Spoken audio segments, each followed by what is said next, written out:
Welcome back. Now we're going to go ahead and finish solving for the quadratic equation. That is, we want to take this expression and we want to do some math operations, some legal math operations to this and solve for x.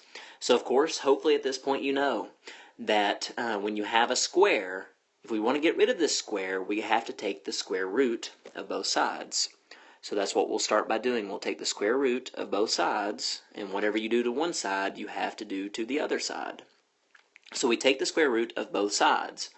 And what happens when you take the square root of a square, you end up just getting the part in parentheses.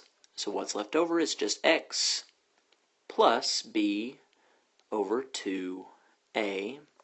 And all of that is equal to the square root of b minus 4ac divided by 4a squared. Okay, so let's write it like this. So square root of b minus 4ac over 4a squared. Now let's do some side work here, because you may not remember this from your algebra class from last year. But in general, if you have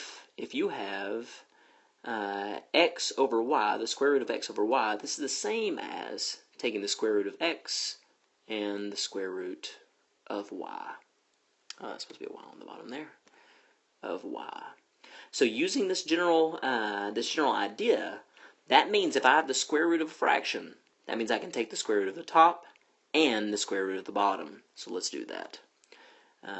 Equals the square root of b minus 4ac over the square root of 4a squared. Now, there's not much we can do with this square root on the top, the square root of b minus 4ac, because there are two terms underneath the square root, but there is something that we can do to this. So if we take the square root of the denominator, what do we get? After we take this square root, what is our result? Yeah, so hopefully at this point you know the square root of 4a squared. The square root of 4a squared, let's do that in a different color, just so you know that this is side work. The square root of 4a squared is the same as doing the square root of 4 and the square root of a squared. Okay, so the square root of 4, that's going to give me plus or minus. Remember, when you take the square root, a plus or minus sign pops out of 2. Plus or minus 2 times the square root of a squared. Now, the square root of a square means it disappears. So when we take the square root of a square, we just get what's left behind. So we get plus or minus 2a here. So this plus or minus 2a is equivalent to the square root of 4a squared. So we can continue writing our expression as the square root of b minus 4ac all over plus or minus 2a, which can also be rewritten. I don't like having the plus or minus in the denominator, so I just pull that outside. There's nothing wrong with that. So we do plus or minus the square root of b minus 4ac all over 2a. And we know that this expression is equivalent to this x plus b over 2a. So now, because I'm running out of a little bit of room, I'm just going to go to the next slide to show you the very, very last step. We're almost done, and we've almost arrived the quadratic equation. And I hope you're as excited as I am. So let's go to the next slide and just go ahead and finish this up. So here we go, next slide. Now, here's our expression. If we want to solve for x, we want to get x by itself. In order to do that, I need to get rid of this b over 2a term.